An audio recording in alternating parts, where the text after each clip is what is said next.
নতুন বিজয়ের সর্বোত্তম সদ্ব্যবহার নিশ্চিত করার প্রতিশ্রুতি দিয়েছেন শান্তিতে নোবেলজয়ী অর্থনীতিবিদ ডক্টর মোহাম্মদ ইউনূস। তিনি বলেন, কোনো ভুলে যেন এই বিজয়ে হাতছাড়া না হয়।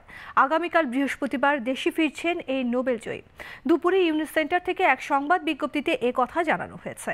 ডক্টর মোহাম্মদ ইউনূস সাহসী ছাত্রদের অভিনন্দন জানিয়ে বলেন, তারা দ্বিতীয় বিজয় দিবসকে বাস্তবে রূপ দিতে নেতৃত্ব দিয়েছে। পাশাপাশি তিনি দেশের আপামর জনসাধারণকে ছাত্র আন্দোলনে পূর্ণ সমর্থন দেওয়ারও অভিনন্দন জানান। এছাড়া তিনি সবাইকে বর্তমান পরিস্থিতিতে শান্ত থাকতে এবং সব ধরনের সহিংসতা, স্থাবর ও অস্থাবর সম্পদ বিনষ্ট করা থেকে বিরত থাকারও আহ্বান জানান। এর আগে মঙ্গলবার রাতে বৈষম্য বিরোধী ছাত্র আন্দোলনের প্রতিনিধি দল ও 3 বাহিনী প্রধানের সঙ্গে রাষ্ট্রপতি মোহাম্মদ শাহাবুদ্দিনের বৈঠকে ডক্টর ইউনূসকে অন্তর্বর্তীকালীন সরকারের প্রধান নিয়োগের সিদ্ধান্ত চূড়ান্ত করা হয়।